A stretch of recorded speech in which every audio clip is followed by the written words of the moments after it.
నమస్తే, welcome to our channel. నేను సిరి.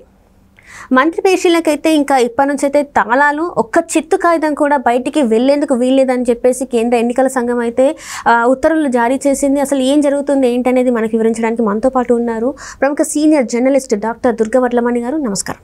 నమస్తే. మనం ఇప్పుడు చూస్తుంటే మంత్రి పేషీలకు ఇంకా తాళాలు ఇంకా బంద్ అని చెప్పేసి అయితే కేంద్ర ఎన్నికల సంఘం అయితే ఉత్తర్వులు జారీ చేసింది. ఇప్పుడు మరి వాళ్ళు ఎలాంటి నిర్ణయాలు తీసుకోబోతున్నారు అంటే మనం ఇక్కడ చూసాం గతంలో తెలంగాణలో ఏం జరిగింది ఏంటి అని ఫైల్ తగలబెట్టడమే కావచ్చు, డివైజులు మూసీ నదిలో తేలడమే కావచ్చు, ఫ్లైఓవర్ల కింద రావడమే కావచ్చు. మరి అలాంటివి దృష్టిలో పెట్టుకుని ఇలాంటి ఒక నిర్ణయం తీసుకుందనుకోవాలా ఏమనుకోవాలి, అసలు ఎలా చూడాలి? మొన్న మీకు గుర్తుంటే సిస్టమ్స్ అప్గ్రేడ్ చేస్తాము కొంతకాలం, ఒక 1 వీక్ ఎంతో అని అన్నారు కదా. వెంటనే దాని మీద తెలుగుదేశం కంప్లైంట్ చేసింది ఈసీకి.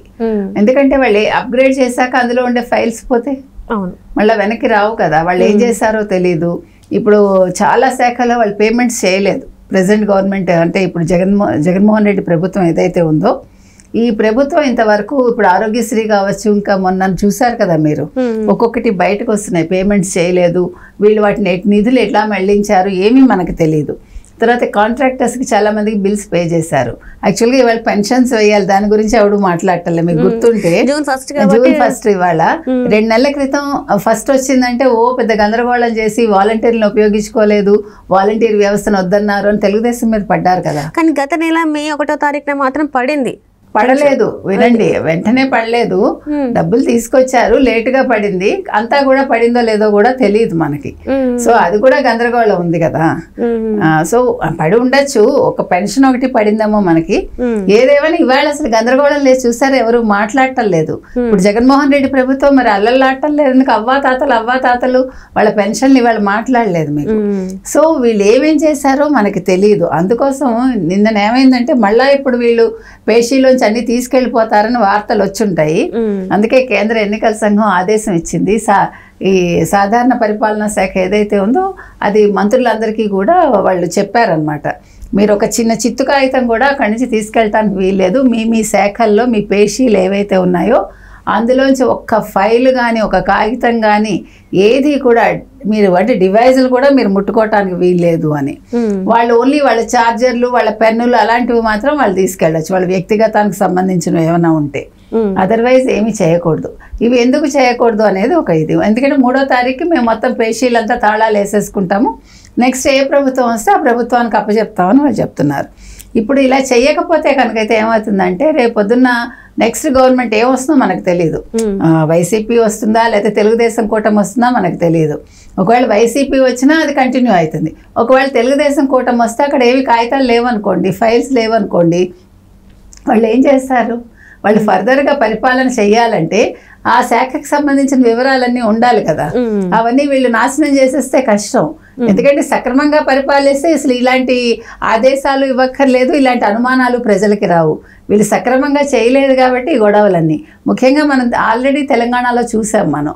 ఫైల్స్ తగలబెట్టాలు కావచ్చు, ఫైల్స్ మాయం చేయటాలు కావచ్చు, తర్వాత ఈ ఫోన్ ట్యాపింగ్లో వాళ్ళు మొత్తం డివైజులు ఇవన్నీ కూడా తీసుకెళ్ళి మూసీ నదిలో పడేసి వాళ్ళే మొన్న అతను రాధాకృష్ణరావు అన్నీ చెప్పారు కదా, వాళ్ళు ఏమేం చేశారో ఆయన చెప్పారు. కాబట్టి ఆయన గురువు ఎలాగాను కేసీఆర్ ఈయన గురువు కాబట్టి శిష్యుడు కూడా అలాంటివే చేయొచ్చు. ఆల్రెడీ మీరు చెప్పినట్టుగా మొన్నంతా అప్గ్రేడ్ చేస్తామని అదో గందరగోళం నడిచింది. దాని మీద మళ్ళా కేంద్ర ఎన్నికల సంఘానికి ఫిర్యాదు చేసి దాన్ని ఆపాల్సి వచ్చింది.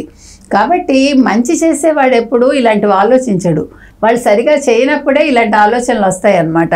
అంటే మనం చేసిన తప్పులను ఎట్లా మాఫీ చేసుకోవాలి, లేదా ఫైల్స్ ఎలా మాయం చేయాలి, లేదా బిల్లులు ఎలా మాయం చేయాలి, ఇలాంటి పనికిమాలిన ఆలోచనలు ఎప్పుడు వస్తాయి మీకు? మీరు సక్రమంగా పరిపాలిస్తే ఇవన్నీ రావు కదా. సరైన అభివృద్ధి ఉండి సరైన విధంగా పరిపాలన చేసి మీ చుట్టూ ఉండేవాళ్ళు కూడా, మీ సలహాదారులు కూడా సరిగ్గా ఉంటే ఇలాంటివి రావు. సలహాలు ఇచ్చేవాళ్ళు సరైన వాళ్ళు కాకుండా మీ చేత అక్రమాలు చేయించి మీకు ఇట్లాంటి అక్రమ సలహాలే ఇస్తారు, తప్పుడు సలహాలే ఇస్తారు మీకు. కాబట్టి జగన్మోహన్ రెడ్డికి ఇంకా ఇప్పుడు రిజల్ట్ వస్తాయి. వాళ్ళు ఎలాగే ఎగ్జిట్ పోల్స్ వస్తాయి, 4వ తారీఖు రిజల్ట్ వస్తుంది. వచ్చాక ఈ ప్రభుత్వానికి గడ్డు కాలమే. ఎందుకంటే ఓ పక్క సిబిఐ తరుగుతుంది, ఇంకో పక్క ఇప్పుడు వీళ్ళు చేసిన అవకతవకలన్నీ బయటపడ్డాయి అనుకోండి. మీరు ఇవాళ చూసారా తెలంగాణలో గొర్రెల పంపకంలో 700 కోట్ల స్కాము మీరు చూసుంటే ఇవాళ చాలా సీరియస్గా దాని మీద సిబిఐ ఎంక్వైరీ జరుగుతోంది. అవన్నీ కూడా విషయాలు బయటకు వస్తున్నాయి. ఇప్పటికే కొంతమందిని అరెస్ట్ చేశారు. అంటే ఎంత దారుణం అండి. ఇలాంటివి మనకు కూడా ఎన్ని వస్తాయి ఆంధ్రప్రదేశ్లో. సో ఇవన్నీ ఆలోచించే కేంద్ర ఎన్నికల సంఘం ఈ విధంగా వాళ్ళకి ఆదేశాలు ఇవ్వటం జరిగింది. అంటే ఇప్పటివరకు చూసుకుంటే అయితే ఆల్రెడీ కొన్ని ఫైల్స్ కూడా తరలించినట్టు కూడా మనకు వార్తలు ఉన్నాయి. సచివాలయం నుంచి వెళ్ళి కొన్ని ఫైల్స్ వెళ్ళినాయి, అండ్ తాడపల్లి ప్యాలెస్ నుంచి కూడా కొన్ని ఫైల్స్ బయటకు వెళ్ళినాయి అని చెప్పేసి మనకు వార్తలు వచ్చినాయి. మరి నిజంగా ఈ పార్టీకి అన్ని వెళ్ళే అవకాశాలు ఉన్నాయంటారా, బయటకు వెళ్ళే అవకాశాలు ఉన్నాయంటారా? మరి చెప్పలేమమ్మా, వెళ్ళుండొచ్చు. ఎందుకంటే వీళ్ళకి ఆల్రెడీ ఎన్నిక రోజే వాళ్ళకి విషయం అర్థమైపోయింది. అంటే పోలింగ్ విధానం కావచ్చు, పోలింగ్ శాతం కావచ్చు, పోలింగ్ జరిగిన సరళి కావచ్చు, వాళ్ళకు ఒక సందేహం అయితే వచ్చింది. తర్వాత సర్వేలన్నీ కూడా తెలుగుదేశం కూటమి వైపు చూపించాయి. అంటే వాళ్ళ ఇదంతా కూడా అదే వస్తుంది, తెలుగుదేశం కూటమి విన్ అవుతుందని. తర్వాత ఇంటర్నల్ సర్వేలు కూడా వాళ్ళకి చెప్పు ఉండొచ్చు. అందుకే వాళ్ళు ముఖ్యమైన ఫైళ్లు మాయమైపోతున్నాయని భయపడే ఈరోజు కేంద్ర ఎన్నికల సంఘం ఈ నిర్ణయం తీసుకుంది. కాకపోతే మీరు చెప్పినట్టుగా జరగాల్సిన డ్యామేజ్ జరిగిపోయిందేమో మనకి తెలియదు. తాడేపల్లి నుంచి కంటైనర్లు వెళ్ళాయి, తాడేపల్లి నుంచి ఫైల్స్ కూడా వెళ్ళిపోయి ఉంటాయి. అందులో సందేహం అయితే ఏమీ లేదు మనకి. కాబట్టి ప్రభుత్వాల తీరు ఎలా ఉందో మనం చూస్తున్నాం. సో అందుకని ప్రభుత్వాలు ఇంత ఘోరంగా ఉన్నాయన్నమాట. ఇప్పుడు ఇంకొక విషయం మనం గమనిస్తే, మీరు గమనించుంటే మీకు వీళ్ళకి ఎవరైతే పక్కన ఉంటున్నారో, వీళ్ళ షాడోలు ఎవరైతే ఉంటున్నారో, షాడోలు వాళ్ళు వీళ్ళు నష్టపోతున్నారమ్మా. ప్రతి ముఖ్యమంత్రి కావచ్చు, ఎవడైనా సరే వాళ్ళకి ఎక్కడ నష్టం జరుగుతుందంటే, వాళ్ళు సరిగా చేద్దాం అనుకున్నా కూడా వాళ్ళ కుటుంబ సభ్యులు కావచ్చు, లేకపోతే వాళ్ళతో ఉండే వాళ్ళ పక్కన ఉండే వాళ్ళు కావచ్చు, వీళ్ళని తప్పుదోవ పట్టిస్తున్నారు. దాంతో ప్రతి రాష్ట్రంలోనూ ఇలాంటి అక్రమాలు జరుగుతున్నాయి, అవినీతి జరుగుతోంది, గందరగోళాలు జరుగుతున్నాయి. ముఖ్యమంత్రులు తప్పుదోవ పట్టి వాళ్ళు కేసుల్లో ఇరుక్కుంటున్నారు. కాబట్టి ఇది బాగాలేదు, అసలు ఈ పద్ధతే బాగలేదు. ఈ రకంగా అసలు వీళ్ళకి అంటే ఇంకా మీదట కనీసం ఏదైనా ఒక కొత్త రూల్ వచ్చి ముఖ్యమంత్రి మీద ఒక నియంత్రణ ఉంటే బాగుంటుందేమో మనకు తెలియదు. ఎందుకంటే డబ్బులు ఇలాగ విచ్చలవిడిగా ఖర్చు పెట్టేసి వీళ్ళ సొంతానికి వాడేసుకుని ప్రజల్ని మభ్యపెట్టేసి ప్రజలకు అసలు అభివృద్ధి లేకుండా వాళ్ళు సోమరులుగా తయారైపోయి అసలు ఏంటిది, అసలు ఏ రాష్ట్రం చూసినా కూడా దరిద్రంగానే ఉంటుంది మనకి. సో దీనికి ఎక్కడ అడ్డుకట్ట వేయాలి, ఎలా వేయాలి అనేది అర్థం కావట్లా. ఆలోచిస్తే మనకి ప్రజలు ఎలా బతకాలి అన్నది కూడా భయం వేస్తుంది వాళ్ళకి. ఇలాంటి ప్రభుత్వాలు ఉంటే ఏం చేస్తారు వాళ్ళు?